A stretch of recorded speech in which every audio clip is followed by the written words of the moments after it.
Bonjour Alécom, c'est la vidéo numéro 100. 100, un petit peu bonus par rapport à la dernière vidéo, un petit peu complémentaire à la vidéo 100. C'est la 100 bis de la dernière vidéo. Et vous allez voir, il y a beaucoup de choses très très très intéressantes pour celui qui cherche à comprendre sa panne. Même si toi, tu n'as pas exactement la même panne que moi, s'il s'agit chez toi d'un autre composant, c'est pas grave, c'est le même principe. Donc regarde bien cette vidéo-là, vraiment elle est riche en informations. Et en même temps, ce sera une réparation. Et je reviens sur deux, trois petits trucs. Regarde, ici, la vidéo, la dernière vidéo, la vidéo 100, elle était dégueulasse. Et vraiment, les abonnés, j'ai en or, hein, il n'y en a pas un qui s'est plaint. Ici, regarde, tu vois, c'est vert, rouge, violet et tout, c'est noir, c'est joli. Et ben, la dernière vidéo, j'avais pas vu, j'avais un filtre. J'avais un filtre, j'avais pas vu que le téléphone, il avait un filtre anti. C'était pour mes yeux que j'avais mis ça. Et donc voilà, maintenant c'est plus propre. Et j'ai vu que j'avais filmé en 16 neuvième, en 4K, je sais pas quoi, j'ai fait n'importe quoi. Donc je connaissais pas le bordel, donc je découvre. Là, je vais faire un peu beaucoup mieux. Ça va être une meilleure vidéo. Alors le but de la vidéo, voilà, c'était quoi? C'était qu'on avait fait un contrôle d'une carte. Et sur cette carte, on avait 5 courts-circuits. Des fois, on peut trouver 6, 7, 8 courts-circuits. Il y a une chose qu'il fallait comprendre, c'est que lorsque on a une panne de cette sorte, avec plusieurs courts-circuits, il faut savoir que nous, les réparateurs, nous, on est censé avoir compris quelque chose. C'est qu'une carte, en fait, elle travaille par fonction. Il y a une fonction éclairage, fonction 3 volts, fonction boost inverteur. On a plusieurs fonctions ici. On va avoir du 230 volts qui va s'amplifier pour avoir du 400 volts, pour avoir du 300 volts. Après le 300 volts, il va rentrer dans un amplificateur. Ici, pour avoir du 400 volts, ça s'appelle un boost converteur. On a une bobine et une diode. Ça, c'est un système à part entière. Et de là, on va partir sur deux systèmes. Un transformateur là, le petit, et un gros transformateur. Carrément ici, depuis là, le condensateur général. On va partir comme ça, directement en bas, pour avoir de 12 volts et 24 volts, et un sur le 3 volts, deux transformateurs, pour avoir un système qui donne 3 volts et un système qui donne du 12-24 volts. En fait, en vérité, nous, ce qu'on sait, nous, les électriciens, les électriciens, c'est pareil. Moi, je suis électricien, en fait, à la base, hein. Et plombier, c'est exactement pareil aussi, ce que je vais vous dire pour le plombier, pour l'électricien, etc. C'est qu'en fait, lorsqu'on a une panne, c'est toujours soit sur le bloc, soit ça va être sur le circuit boost converteur, soit on va avoir une panne sur ce système-là, 3 volts, soit on va avoir une panne ici, soit on va avoir une panne carrément en entrée, c'est-à-dire les 230 volts, ils ne passeront pas, peut-être que le pont diode est mort, peut-être que le fusible est mort, peut-être qu'ici il y a il y a un faux contact, il y a la bobine qui n'est pas en contact ici, la bobine de filtrage. Donc on aura une seule panne en réalité. Ça, nous, on sait qu'on a toujours une seule panne. Et si vraiment, vraiment, tu as une panne ici, mais pour de vrai, tu as une panne, le MOSFET il est mort, et tu viens ici que tu as vraiment un MOSFET qui est mort là, puis là tu as un MOSFET derrière qui est mort, et tu as un MOSFET ici qui est mort, et un condensateur qui est mort, ça c'est du sabotage. Ça veut dire qu'il y a quelqu'un qui est venu, qui a travaillé sur cette carte. Je dis sabotage, c'est-à-dire c'est quelqu'un qui a travaillé, qui a dû faire des erreurs, voilà, sans le faire exprès, ou voilà, par inadvertance. Voilà, c'est l'homme qui crée des pannes euh, pas logiques. C'est pas la machine. La machine, elle est bien faite, hein. La machine, quand on a un court-circuit ici, ben voilà, c'est terminé. Là, on n'aura pas 3 volts. Eh ben, dès qu'on n'aura pas 3 volts, c'est impossible après de mettre le jus et de trouver une panne ici sur le 12-24 volts. Parce que le 12-24 volts, il ne viendra que s'il y a le 3 volts. Donc, tu comprends que c'est pas possible d'avoir une panne ici et une panne ici. C'est impossible. Ce n'est pas logique d'avoir une panne là et une panne là, une panne là et une panne là. C'est pas logique. Voilà, comme ça.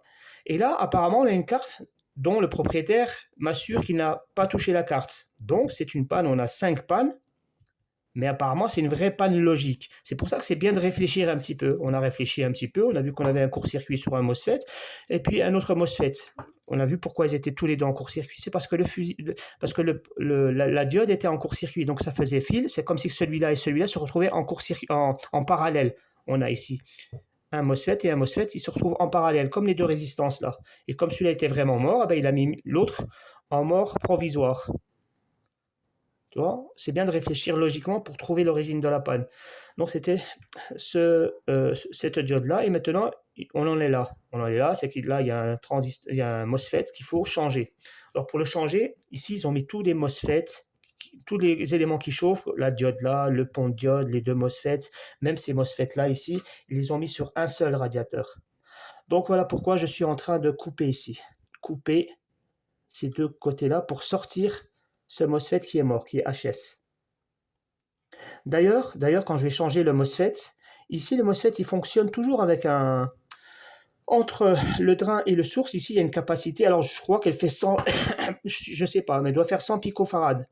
Peut-être 1000 volts ou 2000 volts ou 3000 volts, je ne sais pas. Mais en tout cas, elle doit faire 100 picofarad.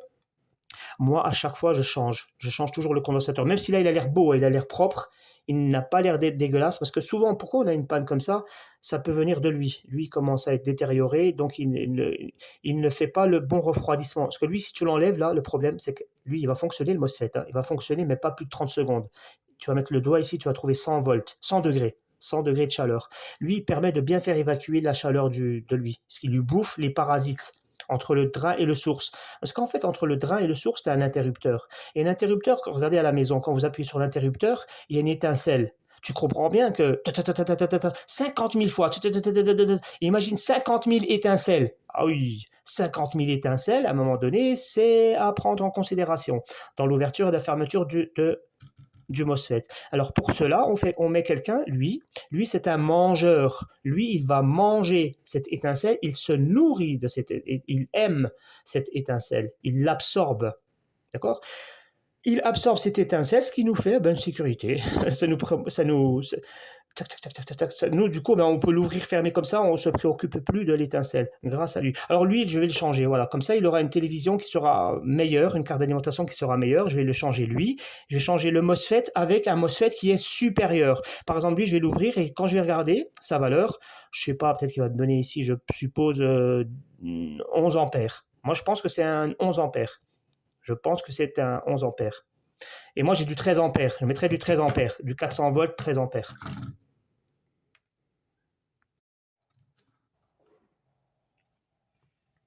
Alors voilà la découpe. Maintenant, on a notre MOSFET en main.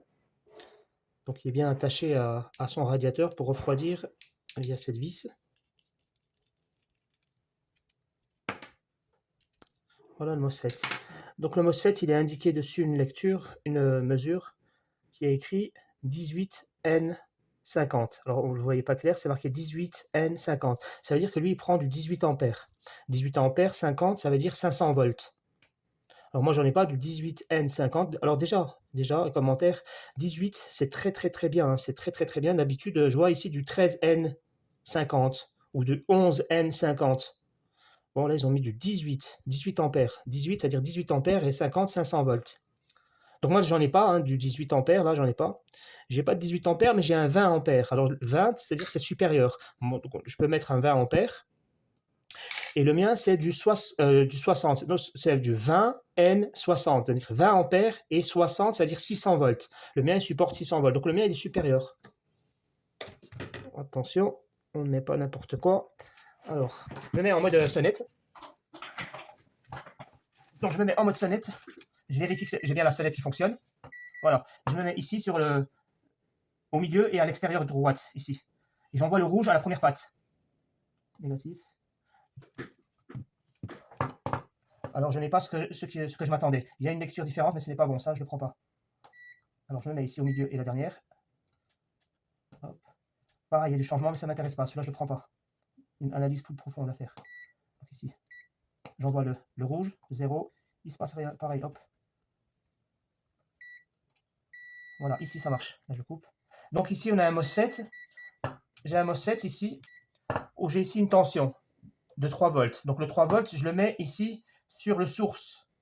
Et sur le drain, je mets la masse. Voilà, comme ça. Et je vais envoyer du positif sur la base, à la commande. Il s'allume. Maintenant, je vais envoyer le signal d'horloge négatif à la base. Oui, ici, au gate. Je reviens au milieu. Hop, il s'est éteint. Je fais rapide. Il s'allume. Il s'éteint. Il s'allume. Il s'éteint. Celui-là, il est bon. Je vais le prendre. Bon, je vais pas... Alors, celui-là, je vais l'allumer. Il marche pas. Il marche pas. En fait, là, il y a de la recherche à faire. Je m'en fous. Je vais venir ici. Des fois, on en commande, il ne fonctionne pas. Hein. Celui-là, il fonctionne. Tu vois, je laisse le positif. Je reviens demain. Hop. Il est toujours fermé l'interrupteur. Là, j'ai un interrupteur qui se ferme. Je reviens plus tard, hop, il est toujours fermé. Maintenant, je vais l'ouvrir, l'interrupteur. Je viens ici, hop, j'envoie du négatif. Là, j'envoie le négatif, le noir, à la première patte. Ici, je touche là une fois, hop, il est fermé. C'est-à-dire, la lampe, elle s'est éteinte. Je refais, hop, donc celui-là, il fonctionne. Et celui-là, alors je le mets sur la dernière patte, j'envoie du Non. Non, il est à l'envers celui-là? Non. Ah, celui-là est différent, je sais pas. Attends. Si, celui-là il marche. Donc celui-là, tu vois, là il est fermé. Je reviens demain. Il est toujours, enfin fermé, il est toujours allumé, quoi. C'est activé. Là, il est activé. Donc je reviens, hop, j'envoie du négatif pour l'éteindre. Et voilà, la lumière elle s'est éteinte. C'est-à-dire l'interrupteur, là, il est ouvert. Donc il ne sonne plus. Donc là, j'en ai 3 bons. Bon, ben, je vais installer celui-là. Vous avez compris, c'était un 20N60 qui convient très bien à cette machine. Je vais l'installer, je vais le souder, tout ça. Et ce que je voulais rajouter, c'est que on me dit, ouais, Hakim, t'es pas assez théorique. Comment ça, je suis pas assez théorique? Vous trouvez que ça, c'est pas assez théorique? C'est toi qui n'as pas compris. Moi, j'ai pas peur de U égale RI. U égale RI, c'est mon copain. C'est mon meilleur copain. Tu vois, ici, quand j'ai 320 volts, moi, je sais que j'ai 320 volts. Ici, tu vois, je sais que j'ai 3 volts. Ici, je sais que j'ai 12 volts. Ben moi, si je viens ici et je vois que j'ai pas 300 volts, je sais que j'ai pas 12 volts, j'ai pas 3 volts, je sais l'interpréter. Parce que moi, je comprends U égale RI, justement. Le U égale RI, c'est pas faire des milliers de calculs que j'ai fait, moi, pendant des années, que ça servait à rien. Je comprenais pas son sens, son but. Le U égale RI, il est là. Ici, j'ai 0 volts au lieu d'avoir 300 volts. Moi, je comprends tout de suite que j'ai quoi? J'ai une tension qui a chuté. Elle chute, la tension. La tension U, elle est égale à R fois I. Pourquoi la tension a chuté? Ben certainement parce que la R, la résistance, ou le courant, il a chuté. En l'occurrence, ici, c'est la résistance. Ici, on va voir qu'on aura une résistance qui est très, très, très grande, normalement. Or, ici, on a une résistance qui est très, très faible. Quand je vais venir ici, je vais voir que j'ai un court-circuit. Je vais comprendre tout de suite que c'est une résistance qui est très, très faible. C'est ça le U égale RI. C'est comme ça qu'il faut le comprendre et l'interpréter et le ressentir. Rien à foutre de ton U égale RI que tu vas faire avec des résistances en parallèle, avec une bobine, avec une diode, et que tu sais calculer avec un condensateur, et que tu sais calculer la puissance, comment on appelle ça, l'absorber, le machin, le truc. On n'a rien à voir avec tout ça. Ça n'a rien à voir. Nous, la théorie, elle ne nous sert à rien. C'est pas ça. C'est de l'application de la théorie. Sinon, revois les premières vidéos que j'avais fait sur ce sujet-là. Quand tu me dis, oui, la diode VCC, là, la diode VCC, tu sais pas, je sais pas ce que c'est. Ben non, la diode VCC, c'est une Schottky. Il n'y a pas besoin que je le... La diode ici, en sortie, c'est une diode Schottky parce qu'elle est rapide, parce qu'elle reçoit un signal ici du champ électromagnétique qui est rapide. Très rapide. Donc pour la congeler, on met une diode Schottky. Le VCC, c'est pareil. Lui, le VCC, il est induit, hein, il est créé par une bobine qui est mise en auxiliaire ici dans la partie primaire. Donc c'est un champ alternatif qu'elle reçoit, une tension alternative. Le VCC, c'est 0 VCC, 0 VCC, 0 VCC, 0 VCC dans son entrée, cathode, anode, dans son anode, ici dans l'anode. C'est pour cela qu'elle va congeler la tension VCC rapidement. Donc, c'est une diode Schottky, bien évidemment. La VCC, c'est une diode Schottky. Quand tu as ici une diode qui est en court-circuit, la diode VCC, tu la remplaces avec une diode Schottky. Tu regardes sa référence, elle doit faire une certaine 50 volts ou 100 volts, tu vois, de maximum de tension. Après, elle va avoir un courant. Je suppose que ça va être du 2 ampères, maximum 2 ampères. Une diode à 2 ampères, 3 ampères, ça suffit largement. Donc voilà, prenez des diodes Schottky. Voilà, des diodes Schottky pour le secondaire et ici, pour la primaire du VCC, et des diodes Schottky pour celle-là. Ça, c'est une diode Schottky avec du 1000 volts, alors que là, c'est des diodes Schottky avec 100 volts de capacité max. Les tensions. Alors, la diode Schottky, on la reconnaît aussi parce qu'elle a un IR, un IR très faible. On a un courant très faible. Pourquoi elle a un courant très très faible? C'est-à-dire que elle va chauffer en fonction. On fait en sorte que la température, elle n'augmente pas. Donc c'est pour ça qu'on prend un IR très faible. Son courant IR, il est très faible. Alors là, non, là c'est trop détaillé. En tout cas, une diode Schottky, vous la reconnaissez si vous regardez dans son datasheet, vous allez voir, vous allez remarquer. Si tu ne sais pas lire une diode, tu regardes son datasheet. Le datasheet, si tu vois que le IR est faible, c'est une diode Schottky, c'est une diode rapide que tu peux mettre derrière un transformateur. Là, c'est pas un transformateur, mais c'est une bobine. C'est le même délire. C'est pour ça qu'il est rapide, parce qu'on est derrière un oscillateur. Dès qu'on est derrière un oscillateur, c'est du Schottky. Voilà pour le diode Schottky, pour la théorie. Mais crois-moi, je connais un peu la théorie. En tout cas, ce que je voulais rajouter, surtout, lorsque vous avez un MOSFET qui a cramé, lorsque vous constatez que votre MOSFET a cramé, très souvent, d'où ça vient ça? Ça vient ici du condensateur qui est relié directement à lui. Alors, dès que je mets les mains, ça devient flou. Alors ici, là, vous avez un condensateur bleu. Ce condensateur bleu, il est relié directement sur le drain, ici, et le source, sur les deux pattes. directement sur l'interrupteur. Alors à quoi il sert ce petit condensateur-là? Ce condensateur-là, alors d'abord, vous allez l'observer avec les yeux. Est-ce qu'il est un petit peu détérioré? Est-ce qu'il y a un petit peu de noirceur dessus? Est-ce qu'il a changé de couleur? Est-ce qu'il est craqué des fois, il a une petite cassure là. Alors ça fait quoi? Ça fait que lui, il est détérioré. Et lorsque lui, il est défectueux, qu'est-ce qui se passe exactement? En fait, le MOSFET que vous avez ici là, c'est quoi? C'est un interrupteur. Et un interrupteur, quand vous regardez chez vous à la maison, dans votre interrupteur, lorsque vous allumez, vous éteignez la lumière, vous allez voir une étincelle à la maison. La nuit, vous pouvez voir le soir votre interrupteur qui donne des étincelles. Alors que là, on a un interrupteur qui s'ouvre et qui se ferme des milliers de fois par seconde à cause de l'oscillateur qui envoie une fréquence rapide. Donc il s'ouvre, il se ferme des milliers de fois grâce au signal d'horloge. Donc, des milliers de fois, on va avoir une étincelle. À chaque fois qu'il va s'ouvrir et se fermer, le MOSFET, il va créer des étincelles. Étincelle, étincelle, étincelle, étincelle. Ce qui fait quoi? Ce qui donne de la chaleur. Ça fait chauffer le MOSFET. Le MOSFET, il a une certaine température à ne pas dépasser, sinon il éclate. Donc, cette étincelle-là, c'est un souci, c'est un problème pour nous, pour les interrupteurs, c'est un problème. Donc, il va falloir mettre quelque chose entre le drain et le source, directement sur l'interrupteur, qui va absorber, qui va manger, qui va s'alimenter de cette étincelle. Lui, le MOSFET qui est là, il adore ça. Il adore les étincelles, il se nourrit de ça. C'est pour ça que là, vous avez ça dans les télévisions CCFL pour alimenter les lampes. En entrée, vous aurez ça. Ils adorent, eux, des étincelles, ces tensions alternatives. Alors lui, il est là pour ça, pour nous sécuriser, pour absorber cette énergie, hein, le surplus d'énergie qu'on ne peut pas évacuer, enfin des parasites que lui absorbe, ça donc protège donc en fait notre MOSFET. Si maintenant j'installe le MOSFET et j'enlève ça va fonctionner, le MOSFET, il va recevoir le signal d'horloge, tac, tac, tac, tac, tac, tac. Mais au bout de 30 secondes, 40 secondes, vous allez mettre le doigt dessus, il va faire 60 degrés, 70 degrés, et au bout d'une minute, la télé va s'éteindre parce que le boost inverteur sera défectueux, le MOSFET sera défectueux. Sans ça, la télévision ne fonctionne pas. Alors je vais le supprimer et je vous invite à toujours vérifier ça.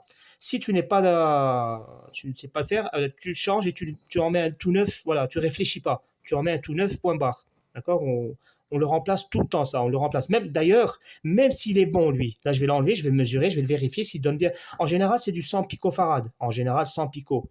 100 pico, c'est-à-dire un 100, 1, 0 et 3, c'est-à-dire 100 picots.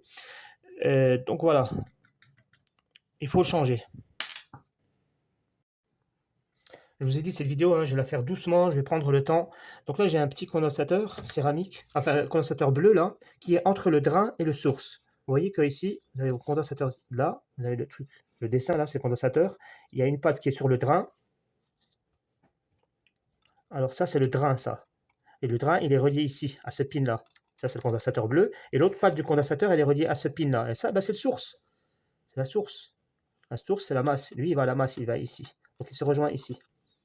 Et alors, lui, c'est bien de le tester. Hein, toujours, il faut le tester. Lui, c'est le mangeur c'est le mangeur quoi, de l'étincelle de l'interrupteur. Donc, ça, c'est un appareil. Alors là, c'est marqué dessus, je ne vous l'ai pas dit, c'est marqué 101. Alors, 101, ça veut dire 100 picofarad. 100 picofarad. Alors, il me dit, what is your name? Alors là, je recommence.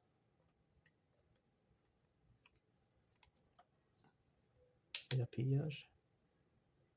Test. Capacitor. 104, c'est marqué 104 picofarad. Là, c'est l'unité là qui me donne, enfin, c'est sa valeur. Là, il me donne 104 picofarad. Donc, cette capacité est bonne. Elle est juste, j'arrive pas à le voir plus net, hein, 104 picofarad.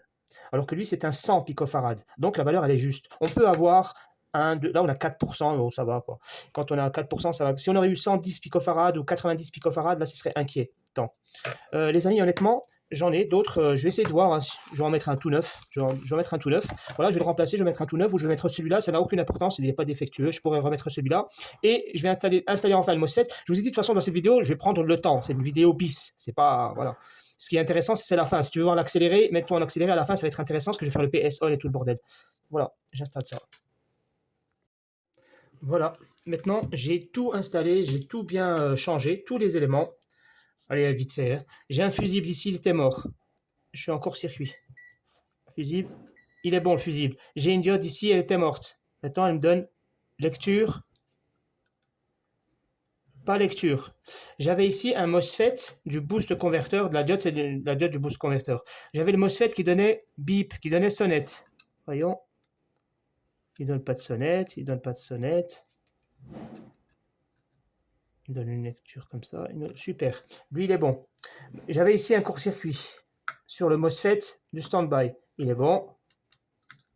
Il est bon, il sonne pas, il sonne pas. Je vais sur le condensateur général. En général, il donne lecture, pas lecture. J'ai un pont de diode, lecture, pas lecture. Hein. Pont de diode. Hop. Ici, il n'y a rien qui m'empêche de mettre l'électricité. Donc, je vais mettre l'électricité et on va voir le résultat.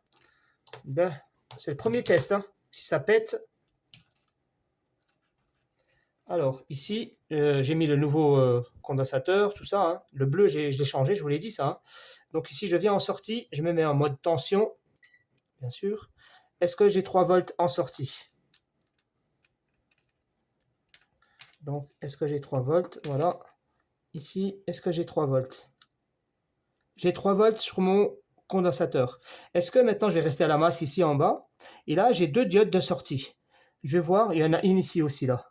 Ou sinon, tu as les condensateurs. Là, je vais voir sur le condensateur, est-ce qu'il me sort, lui, du 12 volts? Non. L'autre? Non. J'ai ni 12 volts, ni 24 volts. J'ai rien. J'ai pas de tension. En fait, j'ai pas de tension ici. Alors là, maintenant, je vais couper le jus de la télévision et je vais vous montrer que pour maintenant avoir le jus ici, il faut activer la télévision. Ben, tu vois que le 3 volts là, le 3 volts, il est là, sur une diode. Ça c'est la diode qui donne 3 volts. La diode ici, celle-là, elle va aller ici. Elle va sortir là. Je retourne. La diode, tu l'as ici. Elle est dessinée en plus. Elle est ici. Là, tu as un dessin de diode. Là, tu as la cathode. Ici, elle est dessinée, la diode. Tu vois le truc noir là? Ça, c'est le trait de la diode. Donc là, c'est l'entrée de la diode et là, c'est la sortie. Donc c'est là que j'ai 3 volts. Ici.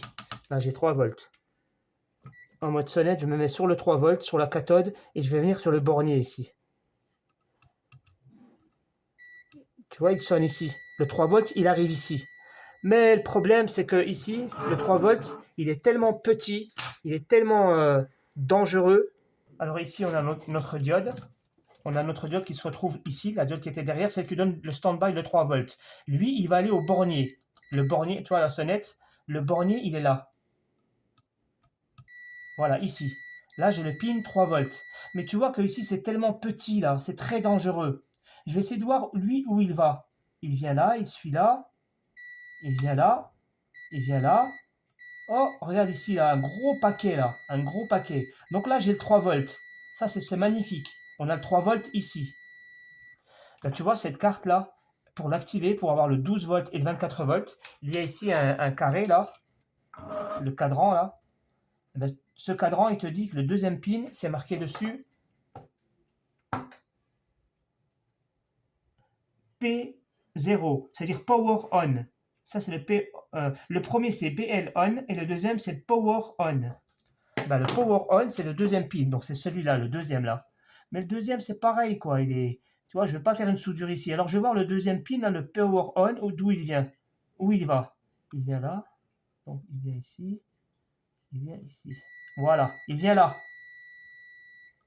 Le PS On qui vient de la carte mère, il arrive ici, sur ce pin ici, là. Le pin PS On qui arrive de là, et il sort là, et il arrive là. Et il continue ici, d'ailleurs. Alors, on va faire tout le chemin si tu veux. Allez hop, on fait le chemin. Le PS On, où il va? En fait, il est là. 1, 2. J'ai mal aux yeux, les gens. Là, il est là. Il était où? 1, 2. Le 2, il sonne. Pourquoi il sonne plus? Ici, excusez-moi, il est là. Il sonne ici. Il vient là.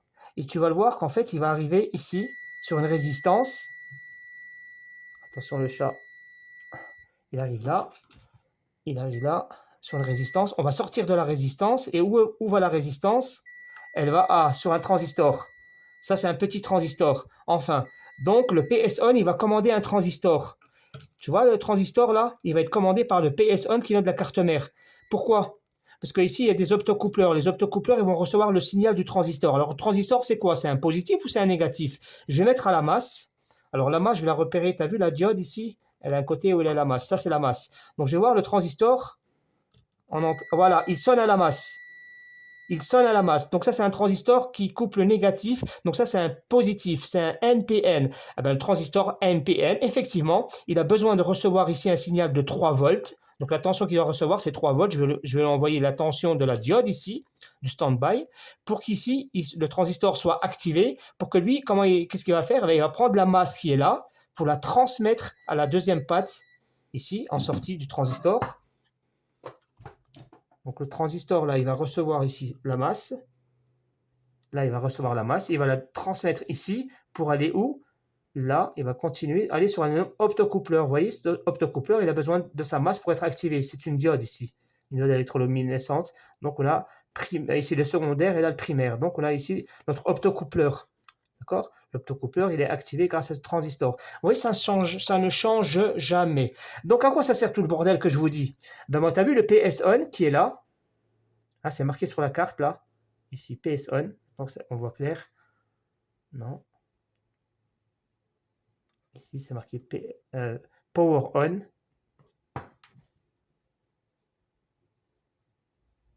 Voilà, Power On ici. Ben, le Power On, plutôt que prendre la soudure ici pour l'envoyer au 3,2 volts qui est là, parce que ce serait très dangereux. Le Power On, il arrive ici. Tac, il arrive là. Il est là. Donc moi, je vais prendre le Power On, une soudure entre ce point-là et ce point-là. Parce que ce point-là, c'est le 3 volts. Vous comprenez? Au lieu de faire la soudure ici, là, sur ce paquet-là, qui est très dangereux, parce que là, le 3 volts, il est à l'extrémité là, alors que l'autre, le Power On, il est là. Il faut faire une soudure entre lui et lui. Là, c'est difficile. Alors, j'envoie un fil entre là et ici. Je suis bête, hein, sinon j'aurais pu envoyer ici un fil directement là, entre là et là.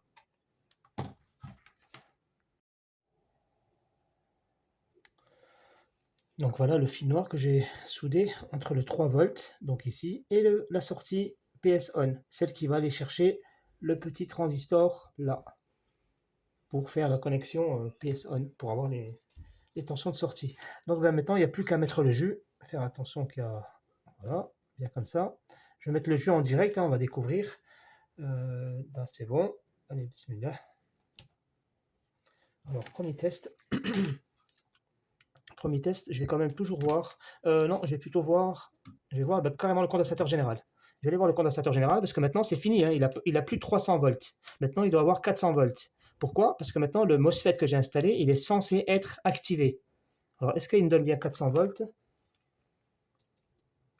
Alors, je ne sais pas. 400 volts, super. Donc là, mon boost converteur, là maintenant, il fonctionne. Il me donne 380 volts. À peu près 400 volts, 400 volts, 380 volts, 390 volts. Ça dépend de la valeur de ton U efficace en entrée de chez EDF. Donc maintenant, on va voir les sorties. Est-ce qu'en sortie, j'ai des tensions? Alors, je vais mettre sur le 3 volts. Bien sûr, j'ai 3 volts, ça je le sais. Voilà, j'ai 3 volts. Ici, j'ai un condensateur. Est-ce qu'il me donne une tension? 80 volts. Il me donne 80 volts. Vous voyez, c'est différent. Hein. Il y a des télévisions. Alors, le boost, il fonctionne, celui-là. Ou alors, peut-être qu'il va monter à 120, il a rabaissé à 80. Peut-être. On verra plus tard. Donc ici, là, ça fonctionne. Je dois avoir ici du 12 volts, non? 72 volts. Aïe, aïe, aïe, les amis, je crois qu'il faudrait aller chercher là-bas, mais j'ai peur de faire un court-circuit, parce que si je vais chercher là, la diode de 12 volts, je vais péter un truc. Là, c'est sûr. Attends, j'ai un condensateur ici. Non, non, c'est 3 volts ici. J'ai 3 volts. Là, j'ai 3 volts. Est-ce que j'ai 12 volts là? Non, j'ai 3 volts. Ces enfoirés, ils ont mis où le 12 volts? Enfin, moi, je dis ça, mais en vrai 23 volts. D'accord, là, j'ai le 24 volts. 24 volts. En vrai, j'ai pas regardé s'il y avait du 12 volts. En fait, c'est non, hein, j'ai dit ça, mais je sais pas si elle sort du 12 volts. Hein. 72.